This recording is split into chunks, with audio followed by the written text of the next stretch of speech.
Hey everyone, welcome to Business English for Meetings. I am so excited to dive into a topic that's crucial for anyone looking to boost their professional communication. Indeed. Today, we're focusing specifically on enhancing your English skills for business meetings. Whether it's a team huddle or a client presentation, clear communication is paramount. Absolutely. We'll give you practical phrases and tips to feel more confident and effective in any business meeting scenario. So, why is effective communication in meetings so incredibly vital? Especially in English, it's not just about getting your point across, is it? It truly impacts everything from how you progress in your career to how well your team works together. Precisely. Clear and professional English in meetings isn't merely a formality, it's a strategic asset. If you can articulate your ideas effectively, it demonstrates leadership and confidence, which naturally influences your career trajectory. Exactly. And for intermediate learners, I know it can feel daunting. You might understand the language, but finding the right tone, the polite way to interrupt, or how to confidently present a new idea, that's where the real challenge often lies. Indeed, many struggle with striking that balance between being assertive and being respectful. We'll delve into some excellent phrases today to help navigate those very common hurdles. Okay, so let's jump right into how to introduce your brilliant ideas in a meeting. It's not just about having a good idea, it's about presenting it so everyone listens and takes it seriously. Precisely. And we have some excellent phrases to help you do just that. A very common and professional way to put forward an idea is to say, I'd like to propose. Yes. For example, I'd like to propose that we allocate more budget to digital marketing next quarter. It sounds very formal and confident, doesn't it? It shows you've thought it through. Indeed. And for a slightly less formal but still very clear approach, you could use my suggestion is. This is great when you're perhaps offering a solution to a problem or a new way of working. Like, my suggestion is we implement a new project management tool to streamline our workflow. It's direct and it clearly states what you think should happen. Remember, when you're proposing, try to be clear about the benefit or the why behind your idea. Confidence comes from understanding your own proposal well. Okay, so we've talked about proposing ideas, but what if someone else is speaking and you have an urgent question or a crucial point to add? You don't want to just blurt it out, right? That can be disruptive. Precisely. It's about finding those polite ways to interject or jump in, as you said, without derailing the speaker or the meeting's flow.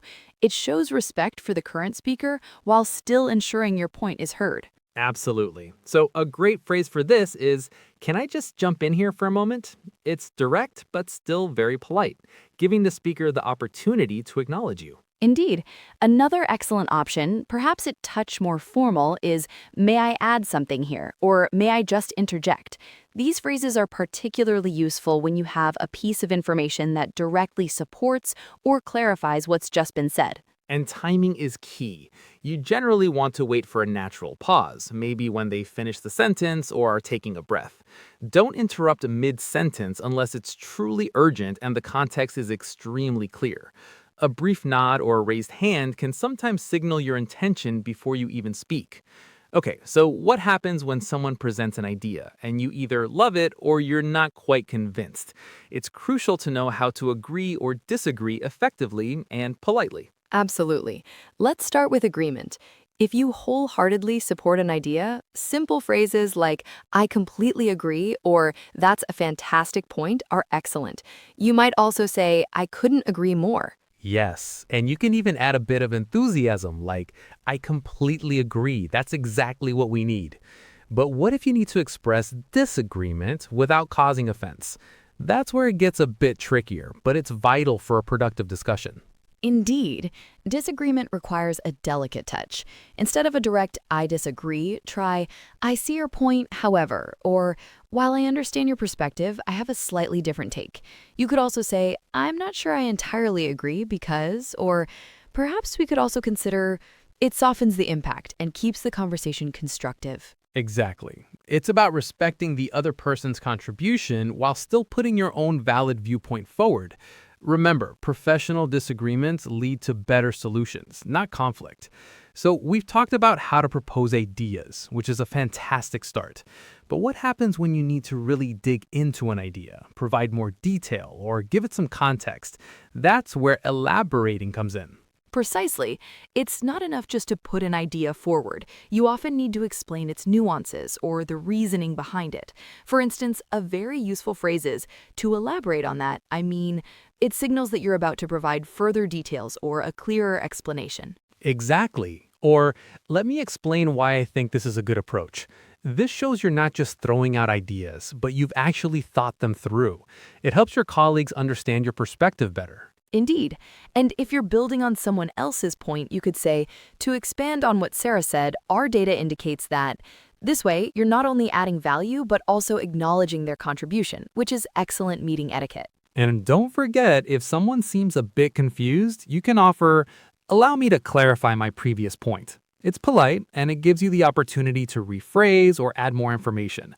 It's all about making sure your message is crystal clear and fully understood. Okay, so we've talked about proposing ideas, jumping in, agreeing, and elaborating. But what happens at the end of a meeting? How do we make sure that all those great discussions actually lead to something concrete? That's where action items come in. Precisely. Concluding a meeting effectively is just as important as how you participate in it. You need to clearly define who is doing what by when. For instance, a very straightforward way to assign responsibility is to say, the action item here is to draft the proposal by next Tuesday, and Anna, that's with you. Oh, I like that. It's so clear and leaves no room for confusion. And what if you need to ask who's going to step up for a task? A good phrase for that would be, who will take responsibility for coordinating the client outreach? Or could we get a volunteer to research the market trends? It encourages accountability and ensures nothing falls through the cracks. It's about making sure everyone understands the next steps. And speaking of effective communication, we can't forget about the rise of remote work, and with that, the essential video call etiquette tips. So many of us are on video calls every day now. Absolutely. It's a completely different dynamic from in-person meetings. One of the simplest yet most overlooked points is muting your microphone. Unless you're actively speaking, it's generally best to keep yourself on mute to avoid background noise. Yes, nothing derails a meeting faster than someone's dog barking or the sound of typing. And then there's camera usage. It's usually good practice to have your camera on as it helps build connection and engagement, making it feel more like a real interaction. Precisely. And if your camera's on, do ensure your background is professional or at least neutral. And of course, making sure your audio is clear is paramount. Using headphones often helps. And always do a quick sound check before the call begins. Virtual professionalism is just as important as in person. So, as we wrap up today's episode, let's do a quick recap of the powerful phrases you can add to your business English meeting toolkit. Remember, confident communication is key. Indeed. We covered proposing ideas with phrases like, I'd like to propose, and my suggestion is. For politely interjecting, can I jump in here and may I add something? Are excellent choices. And for agreeing, I completely agree, works wonderfully.